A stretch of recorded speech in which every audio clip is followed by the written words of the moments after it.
Criminal കേസിലും road ആക്സിഡന്റിലും പെട്ട ഒരു പ്രൈവറ്റ് ഹോസ്പിറ്റലിൽ അഡ്മിറ്റ് ചെയ്യാൻ പാടില്ലെന്ന് അറിയില്ലേ? സാറേ, അയാൾ അതിന് തനിക്ക് പറയാൻ ബുദ്ധിമുട്ടുണ്ടെങ്കിൽ ഞങ്ങൾക്ക് തെളിയിക്കാൻ അറിയാം. പറയടാ, ആരാ നിന്റെ കാല് മുറിച്ചത്? ആർക്ക് വേണ്ടിയാ നീ ചെയ്തത്? പറയടാ. ആ വണ്ടിയിലുണ്ടായിരുന്ന സാധനങ്ങൾ അലക്സാണ്ടറുടേതല്ലേ? അറിയില്ല.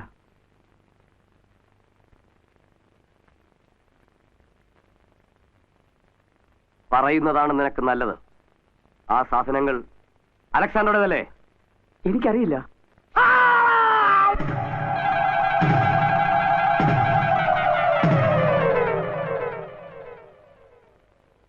നിയമപരമായിട്ട് ഒരു നടപടി എടുക്കാൻ സാധിക്കില്ല.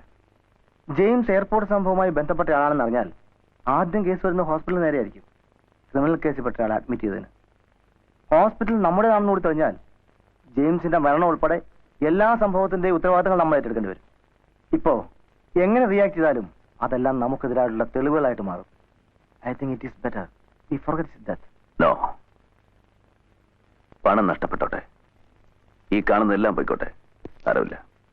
പക്ഷേ എന്റെ കൂടെ നിൽക്കുന്നവർക്ക് എന്തെങ്കിലും സംഭവിച്ചാൽ ടെൽ മീ, ആരാണ് ജെയിംസിനെ കൊന്നത്? IG.